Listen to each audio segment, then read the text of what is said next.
Let me remind you of something you've always known deep down, something steady and quiet that lives beneath the noise.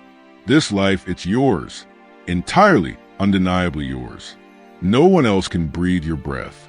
No one can think your thoughts or feel what you feel. No one else can carry what you carry or see the tears you hide when the world turns its back. So the path before you, it's yours to walk, and yes, you'll walk much of it alone, but not in isolation, in strength. The Stoics understood this. They didn't run from solitude. They leaned into it. They didn't see it as lack, but as presence. In being alone, they found something real, something unshakable. Because when the world is quiet, when you're finally alone with yourself, there's no performance left, no pretending, just truth. And there is something powerful, something sacred in that quiet. In a world that constantly pulls at your attention, silence becomes a kind of sanctuary. And it's in that stillness, free from distraction, free from masks, that the work begins. The real work. You see, this isn't just a philosophy. This is a call, not to hide away from the world, but to meet yourself in it, to walk inward first, before walking outward, to ask the questions you've been avoiding. Who am I without the noise? Who am I when no one's watching? What do I truly want? Beneath the weight of expectations and roles I've learned to play, can I sit alone and still feel whole? Because if solitude makes you squirm, it may be that something inside is calling for alignment. True solitude isn't your enemy. It's your teacher. It shows you what comfort often hides. And in that space, the foundation of real strength is built. You won't emerge from that space weaker. You'll come out of it clearer, more focused, with a quiet fire in your chest, and a sense of direction that doesn't waver with the crowd. So let's begin. Let's walk this path, together, yet on our own. Not because we're lost or abandoned, but because we're choosing a higher kind of love. The kind that begins within. The strength of the silent one. The lies you've whispered to yourself. The pain you've tucked beneath smiles. The dreams you placed gently on the shelf, telling yourself, not yet. Marcus Aurelius, emperor, philosopher, man, wrote not to impress, but to remain accountable. His meditations were never meant for the world's eyes. They were his mirror, polished daily in solitude, and yet they endure, a quiet monument to the power of self-confrontation. You have power over your mind, not outside events. Realize this, and you'll find strength. Ask yourself, can you sit in a room alone, untouched by the need for noise? Can you resist the twitch to check your phone, to scroll endlessly to escape the moment? Can you dwell in stillness long enough to hear not the world, but your own soul? Can you gaze into the mirror of solitude and not turn away when it reflects the parts of you long buried, the habits you've excused, the wounds you've hidden beneath layers of laughter? Can you bear the gravity of your own thoughts? Not flee, not flinch, but stay. That mirror will not flatter you. It offers no filter, no applause, no escape, but it reveals. And in that raw reflection, something sacred begins. Here, you're no longer playing a role, no longer sculpting yourself to be accepted. You are simply you, unvarnished, unmasked, and the truth, though it cuts, is holy. The first step toward greatness is not glory, it is honesty. And honesty is born not in noise, but in silence. Not the silence of avoidance, but the kind that hums with presence. A silence that listens, not just waits to speak. A silence fertile enough to grow courage, deep enough to nourish roots of self-respect. In that space, there are no prompts, no curated feedback loops, no guideposts telling you what to feel or think. There is only you and the quiet, often uncomfortable, truths that rise. It is here in stillness, unperformed, unfiltered, that courage is forged, where the ghosts you've hidden no longer stay quiet. They speak, not as passing fears, but as beliefs. Beliefs about your worth, your identity, your place in this vast, aching world. And you realize growth is not a graceful unfolding. It is raw, jagged, demanding. It will not be televised. It arrives cloaked in doubt, trailing behind it the heavy robes of resistance. But within that struggle, something sacred stirs. The pain isn't punishment. It's preparation. To reclaim yourself, you must first confront yourself. And that takes a rare bravery. It's easier to point at others' flaws than to trace the root of your own. Easier to armor up than to undress your spirit and say, this is what I carry. Is it still mine to hold? It takes a fierce humility to sit with your limitations and not despise them, to see them as part of your sacred architecture. Your scars are not shame. They are proof. You endured. You are becoming. And once you face that reflection, really face it, the world's noise loosens its grip. The chatter that once held sway grows faint. The opinions that once swayed you become whispers lost in the wind. You stop chasing worth in systems that were never built to recognize it. Your truth becomes heavier, more rooted, more real. And your convictions, they no longer rise and fall with trends. They anchor you, not loudly, but steadily, not boastfully, but unshakably. You no longer define yourself by your past. You begin to wear your scars not as warnings, but as markers that here, in this body, a battle was fought and something was won. You no longer need to be carried. You found your footing, not perfect, but present. And from that soil of presence, transformation begins. Quiet at first, invisible, but relentless. It grows where no one sees, where only you in the silence witness its becoming. It grows downward first, into depth, into value, into purpose, before it ever dares to rise. And when it does rise, it does not shout, it does not demand. It simply stands, a strength that does not rage, but endures, a strength not made of noise, but of knowing. It is not brittle. It does not bend to flattery, nor break under scorn. It walks its own rhythm, turns its own compass, and bows to no illusion. This is the strength born in silence, the strength of the silent one, not alone in despair, but alone in devotion, a devotion to truth, to wholeness, to the quiet work of becoming. Permission to exist. You stop needing permission to exist in your own skin. You begin to enjoy your own company, not because it's easier, but because it's honest. In your presence, there's a stillness that says more than words ever could, a kind of presence that teaches. And in that quiet, you gain access to something the crowd can't offer. Clarity. You become content with yourself, not out of bitterness or isolation, but because you've come home to who you are. And once you return to yourself, you realize you never needed permission to be whole.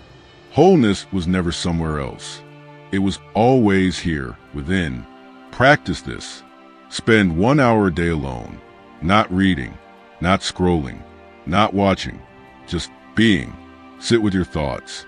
Walk with no destination. Watch the sky change minute by minute. Let your mind settle like silt in still water. Let your breath draw you inward. Let discomfort rise and fall like passing clouds. At first, it'll feel strange, like relearning a language you once knew. But that language is your own, and the more you listen, the more fluent you become. Don't listen for answers. Listen for presence. In that stillness, your real strength grows. Not strength over others, but over yourself, over your fears, your impulses, your need to escape at the first sign of discomfort. This is not the kind of strength that's given or taken. It's earned through presence, through discipline, through the decision to stop abandoning yourself. The world will try to pull you away. From the moment you wake up, your attention is split. Noise, updates, opinions, distractions. You are taught that silence is uncomfortable, that stillness is laziness, that solitude is failure. But those are illusions. The next thrill, the next screen, the next distraction, none of it fulfills. They only carry you further from yourself. The Stoic trains for stillness, not just to sit in it, but to embrace it like a friend. They sit in the emptiness until it reveals its depth, until boredom becomes beauty, until silence becomes sacred. They know that buried under distraction is something worth finding. Clarity, insight, self-trust. The Stoic doesn't chase noise. They go inward. They peel back fear, ego, and deception until what remains is solid. capable of carrying their purpose through difficulty. Stillness clears the fog, and in that clearing, you begin to hear something real, not the version of you shaped by fear or culture, but the one that's always been waiting, the power of detachment. Detachment isn't coldness. It's not giving up on love or joy. It's the choice to stop letting the outside world govern your peace. It's deciding to take ownership of your emotional life, to step away from the chaos and back into yourself. You walk your path not to reject people, but to find alignment. You let go of the need to be constantly reassured. You say no to what drains you. You stop chasing approval and start listening inward. You resist the urge to fill the silence, to reach for your phone, to scroll just to feel connected. That discomfort you feel, it's not the enemy. It's the signal. It's pointing to where the work is. And every time you resist it, you reclaim a part of yourself. This is the fabric of self-trust. Solitude stitches you back together. Each moment alone is a thread. Each thread makes you stronger, not because you're cutting yourself off, but because you're becoming rooted. Peace isn't in being filled. It's in being centered. Your worth isn't in how close someone stands to you. It's in how clearly you stand with yourself. Detach, not from love, but from dependency, not from joy, but from the illusion it must come from outside, not from people, but from the belief that they complete you. You are not a half looking for another half. You are already whole, a universe learning to orbit itself. The trial of isolation. The Stoics believe that virtue alone is sufficient for happiness. The good life, they taught, is not found in the abundance of things or people, but in the depth of character, strength and values, loyalty to principle, peace and simplicity. Everything else is decoration. Beautiful, perhaps, but not necessary. When you stop chasing what you think you need, you begin to realize what you already are. You stop performing. You stop pleasing. You start being. And that realization is the root of unshakable freedom. Not freedom from the world, but freedom from the illusion that the world holds your peace in its hands. Every great soul must pass through the fire of isolation. Jesus went into the desert. Buddha sat beneath the tree. Marcus Aurelius ruled from the lonely seat of power. There is no greatness without solitude. Do not fear isolation. Embrace it. It is the furnace where character is forged. It strips you down to the bone, not to break you, but to rebuild you. Isolation is not punishment. It is purification. It is where distractions fall silent, and all that remains is a quiet weight of who you are without anyone watching. In that sacred silence, the essential separates from the performative. There are no masks, no performances, no audience to impress, no expectations to meet. Just you, raw, unfiltered truth. The parts of you buried beneath social conditioning and external approval begin to rise. You face yourself in full clarity, not as a curated version, but as you truly are. So, what will you do with that time? Will you numb it, or will you use it? Will you avoid yourself, or will you confront the unfinished stories within? Will you become bitter that the noise is gone, or better because now, finally, you can hear your own voice? Will you shrink from the silence, or enter it like a warrior walking into the temple of truth? This is not a rhetorical question. This is a fork in the road, the silent moment that separates who you are from who you could become. One path leads to numbness, the other to transformation. One distances you from yourself, the other returns you home. What you choose determines who you become. In this moment of solitude, your entire life can shift, not through dramatic action, but through the quiet decision to face what's within. The Stoic uses solitude to sharpen the mind, deepen the soul, and plan the next move with clarity. Solitude is not stagnation. It is strategy. It is presence without pressure. Time reclaimed, not time lost. It is a forge where discipline is tempered, clarity is born, and resilience is tested in silence before it is proven in public. It is where the Stoic reads, not just to learn, but to absorb the timeless truths of those who came before. Where the Stoic reflects, not to judge, but to understand. Where the Stoic writes, not to impress, but to remember who they are when the world forgets. Use your alone time as sacred time. Build your skills. Reflect on your values. Reconnect with your nature. Become a master of your craft. not for applause, but for excellence, not to impress, but to express truth, not to be better than others, but to become the best version of yourself. Make a ritual, light a candle, sit in silence, set an intention. Let your solitude be the sanctuary where your vision sharpens, your purpose deepens, and your character becomes untouchable. Let it be the place where wisdom roots and resilience grows. Make your time alone the time that makes everything else possible, the wellspring from which every great thought, every courageous act, and every unshakable principle will eventually emerge, of power, and so they could offer calm, of the temptation of fame, and so they could offer perspective. If you want to help the world, start by helping yourself. Build your inner citadel. Strengthen your boundaries. Sit with your weaknesses. Walk your path. Face your demons without flinching. Find your truth and let it reshape the way you speak, act, and serve. You cannot pour from an empty cup, but neither can you pour from a cracked one. Seal the fractures with patience. Rebuild the foundation with courage. And then, when you are full, when your cup overflows, not from adrenaline or performance, but from a deep well of alignment, then you can give without depletion. You can love without losing yourself. You can listen without needing to speak. You can lead without the need to be followed. You can serve, not from scarcity, but from abundance. Walk your path alone, not because no one else matters, but because you must become someone who can truly matter to others. Because your solitude isn't escape, it's an education. And from that education comes a strength, a wisdom, a presence the world deeply needs. The discipline of inner sovereignty. Walking alone is not just a test of courage. It is the cultivation of discipline. In a world that rewards speed, noise, and constant reaction, choosing the quiet, deliberate pace of self-mastery is an act of rebellion. The Stoics knew freedom is not doing whatever you want. It is having the power to do what is right, even when no one is watching. That power comes from within. When you walk alone, you train yourself to be sovereign over your own impulses. You begin to observe the forces within you, the tug of temptation, the pull of comfort, the storm of emotion, and instead of submitting, you learn to steal. You learn to delay gratification, to sit still when your mind screams for escape, to wait when others rush headlong into urgency, to endure the discomfort of uncertainty without falling apart, to remain steady while everything around you wavers. Solitude becomes your gym, your monastery, your proving ground. It is not the absence of the world, but the presence of the self, fully engaged, fully awake, fully in command.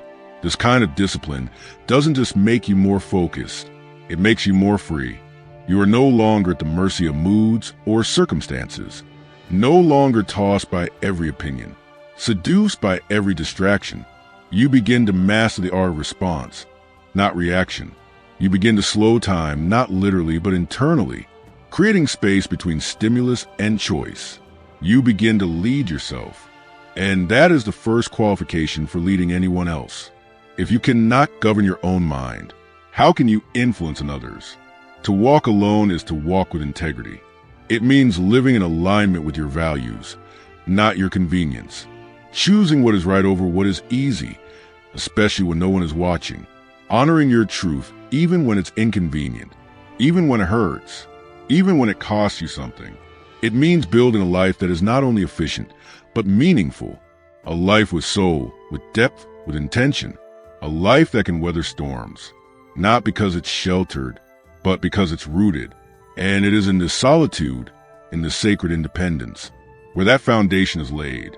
This is where you learn what you believe, why you believe it, and whether you're willing to live it. Without the noise, without the crowd, without the applause. You discover what you actually stand for, and what you will no longer compromise for approval. So when the world says you're falling behind, let your silence answer. Let your breath slow. Let your roots reach deeper. Let your stillness be louder than their urgency. When they ask, why aren't you doing what we're doing? Let your peace respond. Let your quiet confidence echo where their confusion roars. Let your posture speak for you. You are not behind. You are beneath the surface, where roots grow deep, where storms cannot shake you. where time is not wasted, but invested, where you are becoming the kind of person who doesn't need to catch up, because you've been building what cannot be rushed. And when you rise, it will not be noise they hear. It will be thunder, not the thunder of ambition, but the thunder of presence, not a shout, but a shift, the quiet force of someone who has mastered themselves before trying to shape the world. Someone who knows that the loudest power is often the calmest, that the deepest influence begins in silence, that the strongest souls are forged far from the spotlight, in the sacred space of walking alone. You are like a fire, steady, untouchable. No storm can extinguish you. You burn with a quiet intensity, unwavering in the face of shifting skies. Your center becomes your compass, and no matter how loud the world gets, you do not lose your way. You keep walking forward. While others drift, you remain rooted, not a leaf in the wind, but the tree that bends with the storm and does not break. You are no longer moved by applause or condemnation. You hear both, but you are governed by neither. You no longer chase the fleeting or the fashionable. You move only toward what is real. You do not ask, what will they think? You ask, what is right? You rise and fall not with moods or trends, but walk in rhythm with something deeper, something timeless, sacred. And that rhythm becomes your anthem, your steady pace, your quiet power. To find that center, you must make space for it. Carve it out in silence. Make it sacred. Let it grow wild before you tame it with awareness. It is not found in noise, not in the crowd, not in comparison. It begins in stillness, in the quiet clearing away of all that distracts and demands. Your center does not shout. It reveals itself slowly. Like a relic buried beneath the layers of your own life, you must uncover it patiently, with reverence. It responds to truth, your truth, not borrowed beliefs or popular affirmations, but the voice that echoes in your bones. Let your intuition be your compass. Let self-reflection be the lamp that lights your path. Return to it often, not as a ritual habit, but as a devotion, a quiet, sacred tending of your inner home. Protect it, not with walls, but with awareness. Awareness of what deserves your attention and what does not. Stillness is not stagnation. It restores. Peace is not avoidance. It empowers. The more you return to your center, the more familiar it becomes, and the more unshakable you become. When it is truly built, you will never again feel alone, because you have discovered the one place in the world where you are always welcome. Within, your center becomes your sanctuary, your compass, your origin, and your return. You no longer grasp for validation or belonging because you found something greater, the unwavering company of your own soul. And in that place, there is no fear of judgment, abandonment, or not being enough. There is no mask, no image, no pretense, just presence, a stillness so deep it needs no words. It's not loud, but it's undeniable. And once you've owned it, no one can take it from you. It becomes your ground when the world tries to shake you, your clarity in confusion, your peace in the storm, your light in the dark. It is your armor and your invitation, your shield from noise and your bridge to what's real. It becomes your power, not to rule others, but to never again be ruled by anything that tries to pull you from yourself. Not fear, not guilt, not pressure, not illusion. You no longer chase approval. Your compass is within. You no longer chase love. You carry it. You no longer seek to prove. You simply are. It becomes a rhythm in your steps, the steadiness in your gaze, the quiet strength in your presence. You move slower but with intention. Speak less but with weight. Act without reacting. Love without clinging. Live without waiting. And from this place, you rise, not with noise, but with knowing, a knowing that doesn't need to be explained, a knowing that others feel when they meet your calm, your courage, your stillness, a knowing that brings others home to themselves, simply by witnessing you at home in your own soul. This is what it means to walk your path alone, and to arrive not empty, but whole,